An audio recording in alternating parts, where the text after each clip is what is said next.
On today's show, our review of the Raceroom 1000 game seat.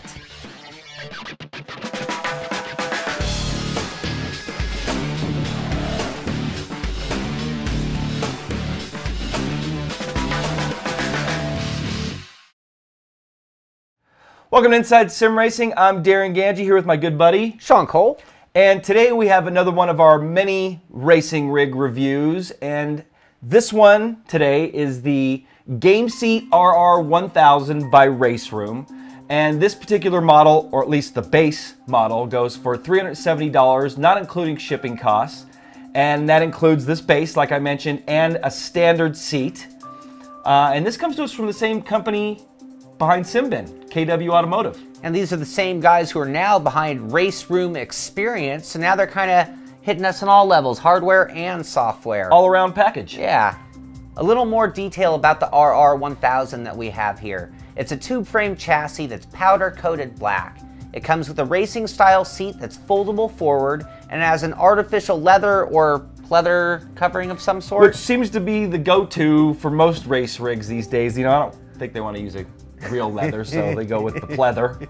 It comes standard with a wheel bracket for a Logitech steering wheel and pedal set. It also comes with installation instructions and all the hardware that you're going to need to put it together. That's right, and if you're interested in picking one of these Gameseat RR1000s up, you can go to shop.raceroom.com, and they actually have this really cool Gameseat configurator there. And actually, we're going to go through it here for you guys and start by picking out the PC version and the RR1000, since that's what they sent us. But they also have a 2000, which has an adjustable seat back, or they call it the sport seat. So you can full recline. Looks like it. Don't know, because we don't have that one, but looks like a very, very similar seat. Then you can actually pick a wheel, so it is a full stop, one-stop shop. You can do a Thrustmaster or Logitech wheel there. And they also have shifters in stock and a touchscreen monitor that goes for like 1,500 bucks.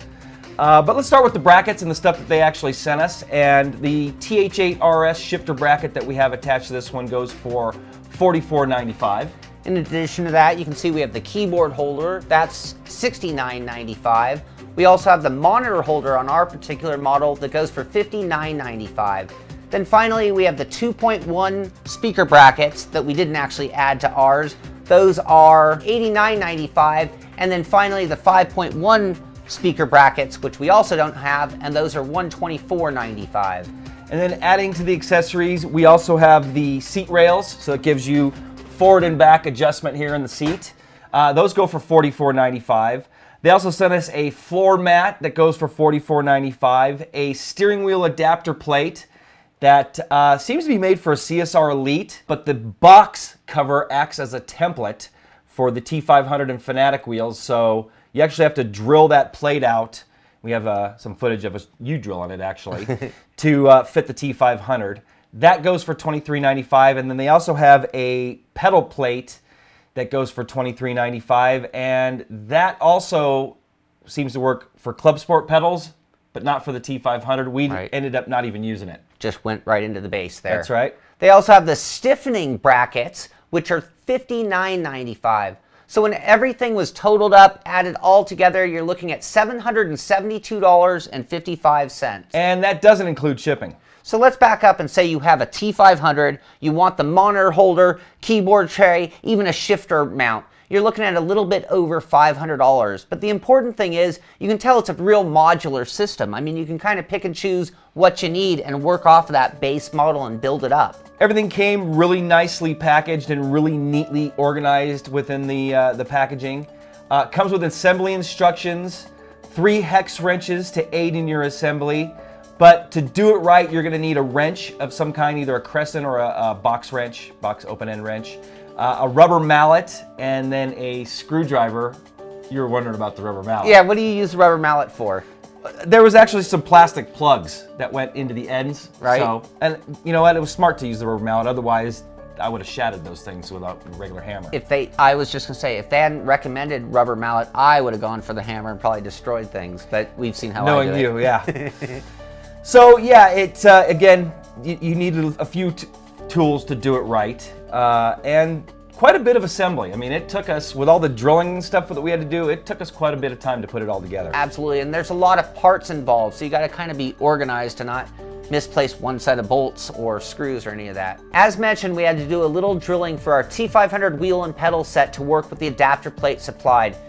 There was a template on the box that we didn't notice, so we ended up making our own template to drill, but if you look at the box, it actually has the drilling instructions, so you're a little ahead of the game, but you are going to have to do a little bit of drilling. I was wondering what all that stuff was on the box too. I didn't look at it. And we're just tearing through it. I was just looking at the text. Yeah, exactly, so. When it came to the pedals, I just went right into the stock base, did my own template on that one, drilled a couple of holes, put it in there, and we've got our T500 pedals with the new 15 kilogram Bowden load cell brake, so pretty set up there. That's right. Yeah, and that plate wasn't drilled for the Thrustmaster pedals.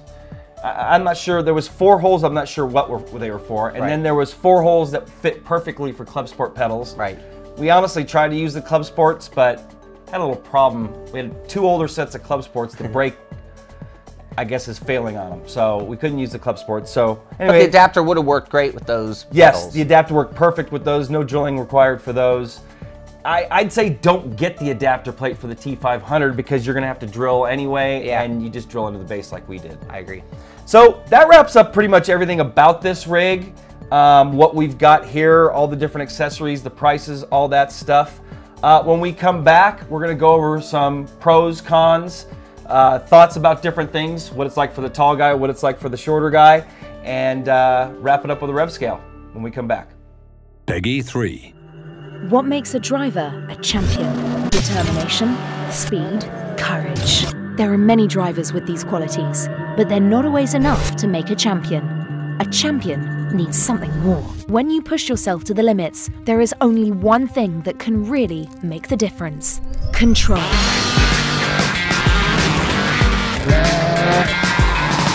This is your challenge. This is WRC3. Tamiya's extensive lineup of radio-controlled vehicles provides hobbyists with the joy of running exact replicas of their favorite car, tank, or off-road vehicle. Another attraction of these vehicles is their use of high-grade materials, such as nylon resin, carbon fiber, and polycarbonate. With precise mechanical systems, the maintenance and adjustment of the various components, as well as performance upgrading with optional parts, allows for truly competitive racing. For more information about Tamiya, visit us at www.tamiyausa.com. Welcome back to our review of the Gameseat RR1000. I'm Sean Cole with Darren Ganji, and before we get to the pros and cons and scoring it, we want to focus in on a few features or certain areas of the rig, starting off with the wheel plate. And we really want to talk about the adjustability at the wheel deck. It only goes forward and back. There's no tilt, there's no up and down adjustment. It was a good position for the T500 as far as angle goes, and it's ready for all wheels. Not without additional adapters though. The stock plate works with the G25 or G27 and it's drilled ready to go for that. And that's probably the most popular wheel, so makes sense. But again, you need that additional plate. You need to drill it like we mentioned. So there you go as far as the wheel deck goes. Stability, pretty stable except that everything is attached up front here, and we'll get to that in a minute. Next up, the pedals, and as far as the adjustability goes of the pedal deck, good angle on the pedal deck. I liked it for the T500 pedals. It worked fine. We've got them in the standard, non-inverted position. I would assume you could probably invert them. It would still work okay. What do you think? Yeah, I think you could do it. I mean, I actually would prefer them this way for the way we have them set up. I agree. And the next shifter mount, really solid, but again, everything up front here is attached. You can probably see some wobbling going on. Actually, yeah, you can. I can see it on camera. That's just from shifting. So really solid.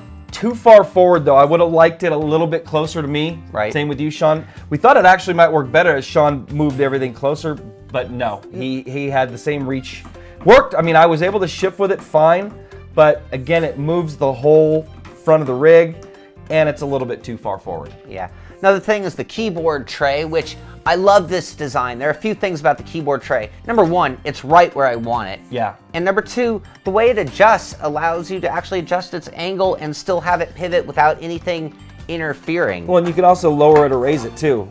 Another thing that's really important, of course, is the seat. And this one actually folds down, so it's a little bit more tidy for storage, I suppose. Yep. And it's pretty comfortable. I mean, we've both actually done a fair amount of driving, and it's a comfortable seat for sure. I've been sitting in it through this review. Yeah, well nice. padded. Yeah.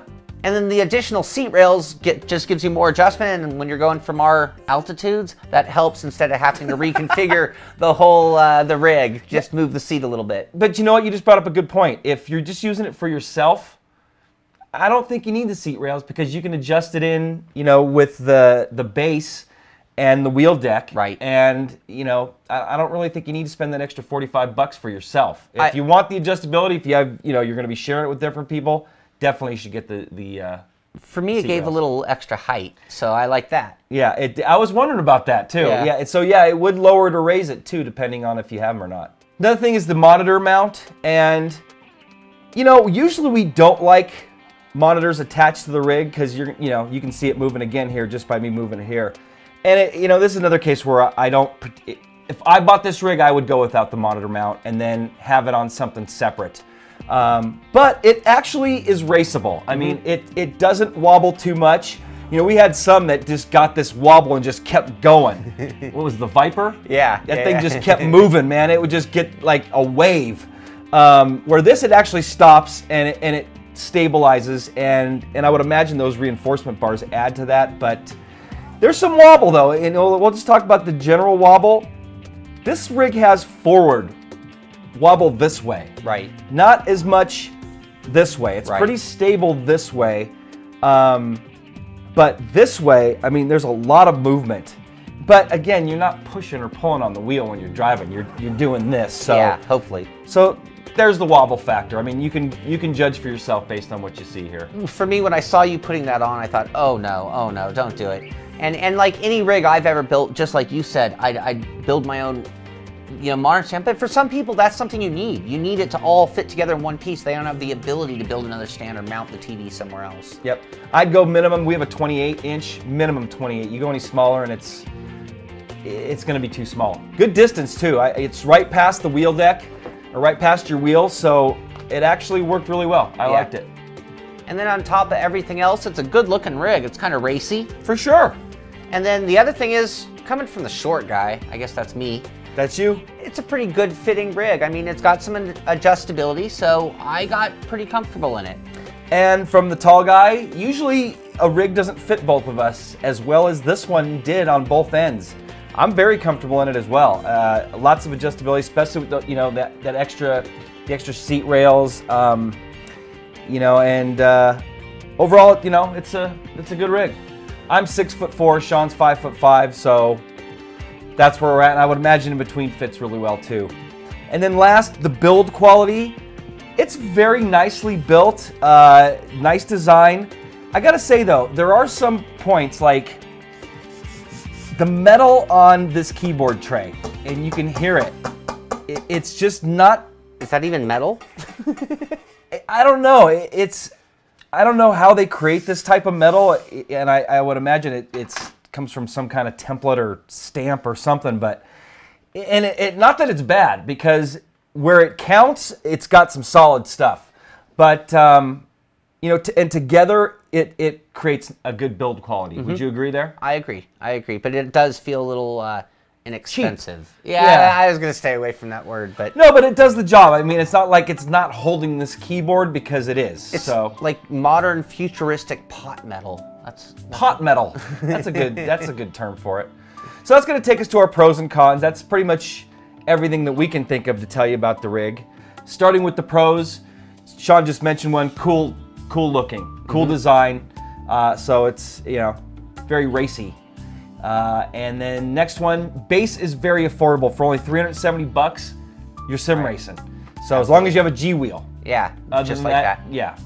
Another pro is that it is adjustable for both short and tall drivers. So if you're buying it and you want to let your kids drive it, it's going to, you know, slide that seat forward, maybe adjust at the center point, and you should be able to get them running. I mean, pretty well. Yep. Another one of my favorites for sure is the modular design. I like the idea of getting in on a base model and then being able to order pieces later. So if I'm kind of in a budget or I'm not sure how all in I want to be, and I like just kind of being able to mix and match as I like.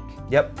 And another pro, it's ergonomically correct. Is that even a right Yeah. Standard term. Does that sound right? That sounds good. So in other words, you know, I expect the wheel to be, you know, so my arms are bent in front of my chest, you know, so I'm not looking through the wheel. So yeah, it's ergonomically correct, I guess you could say, and that wraps up the pros. We'd also mentioned some other pros earlier, and you can take from those as you wish. A little deciphering. Exactly. So that's going to lead us to the cons, and the first con being is that you need an adapter for both the Fanatec and the Thrustmaster wheels, and in today's day and age, most rigs come ready for all three manufacturers, Logitech, Fanatec, and Thrustmaster, so that's definitely a con, and you have to buy all the extra adapters to make it fit. So that should just be included. Yep. And speaking of included and on the cons list is the reinforcement bars. They're there, you can buy them because they're needed, so therefore, in my opinion, they should just be included, especially if you're going to put a monitor on top of the thing. I agree. Another con is that the T500 wheel plate and adapter weren't actually drilled for the T500, so if you're going to spend an extra 24 bucks for that, it should be drilled for those wheels. I mean, I can't imagine it would take them that much more. I mean, they're probably already made, but I would say in a future run, put the holes there. But you were going to need the plate to get the job done, so it just needed to be drilled. I mean, make no mistake, you need that plate, the wheel plate. Yeah, you do, because there's big holes, you know, where the T500 mounts and the Fanatec, so you have to have that plate. Yeah, and then the last con for me really is the ergonomics were very good. The overall fit was very good, but the wheel deck was high. And if this was going to be long-term for the short guy, I'm going to be putting a pillow just to kind of get above. I have to admit, I was looking underneath the rim of the wheel for certain information on the screen, and that's a little embarrassing, a little blue-haired old lady-ish, you know. Well, and you know what? That's the seat rails probably helped Sean too, because that added an extra, you know, 1.5 inches, almost 2 inches to the seat height. So I could definitely see that. And then the final con, with all of the accessories added, you're looking at almost $1,000, probably with shipping included. So it does get pretty pricey. That being said, that's going to wrap up our pros and cons. I can't really think of any, you know, the other con is that wobble. But again, I don't think it really, you know, lose the monitor and you're not going to affect your racing at all. I mean, you can be drifting and twisting this thing all over the place and it shouldn't really affect you. So that's going to take us to the rev scale. And Sean, why don't you rev it up? Rev it up. I think this is a clear-cut case of an 8. It's got some great things about it. It's got a few flaws about it. There are certainly certain places where it's going to work great for some people. Yep. But definitely a solid 8. Okay, and your final thoughts? Final thoughts. You know, it's a great-looking rig. When you got it all assembled and I came out and looked at it, because let's face it, you did all the work on this one, I was actually pretty blown away. It's a good-looking rig. It is very racy. I did like that the overall fit was solid. But there are a few things that keep it from touching those high-end rigs. So when I look at it, especially at the base model with maybe 1 or 2 little options thrown in, I like it a lot. When I start getting into the really jazzed up version, it starts to lose a little something for me. Yep, especially at that price tag. I mean, you start getting up there, come to my final thoughts now, and it gets, you know, I'd probably be looking elsewhere. But it is a good rig. I could see myself racing in this thing for sure. I would like to have seen more of it all-inclusive, the reinforcement bars. Honestly, when I heard reinforcement bars, I thought it was going to attach the front to the back. And that would have, I think, created some more reinforcement, you know, in the rigging. Subframe. Exactly, subframe connectors like my Camaro has. But no, I would have liked to have seen it all-inclusive. I think an 8 is a very fair score for this rig at this price tag. You know, great starter rig, $370, you know, plus the cost of shipping. Seems like it's available pretty much anywhere. And that could affect it for a lot of people, because let's face it, not all rigs are available in all places. So. That's right. So again, if you're interested in checking out one of these Gameseat RR rigs, and again, there's the 1000 or the 2000, you can configure it any way you want. shop.raceroom.com. Also, again, same guys that were behind Simbin and the new Raceroom experience, kind of tying everything together. They actually have a mobile Raceroom experience and race rooms that you can go to check out. So that's a pretty impressive operation. It is pretty impressive, and they're really spreading themselves out. So, you know, I'm hoping that they can tie everything together nicely, and so far so good. I think they're doing a good job. That's going to wrap up our review of this rig. If you want to see other rig reviews like it, go to our site at InsideSimRacing.tv. Got, again, we mentioned 20 or so. I mean, maybe we didn't mention that at the beginning, but we're on like our 20th rig review. So lots of others there. If you want to talk to guys about getting a rig or get some opinions, go to our forums. We have a sim rig section. You can ask questions there. Or if you have a rig and you want to show it to everybody, take some pictures, post it on our forums. We'd love to see them and maybe have you as a sim rig of the week. So I think that's going to wrap it up. Anything else from you, Sean? No, I'm just, once again, it's kind of cool seeing one company going at every angle of the sim racing industry. That's a first. It is a first. Software and somebody that's doing something on the hardware side. So good job, Simbin, Raceroom, KW, whichever one you're going by. KW is the parent company. So thanks to Frank Vasquez for hooking us all up and being some tech support for us. The drilling template, he's the one that, we got some pictures here we can show you, that he's the one that sent us, said, hey, the template's right on the box there. So we kind of missed that. But anyway, thanks to them for sending us this rig. And that's going to wrap it up. For Sean Cole, I'm Darren Ganji. We'll see you guys next time.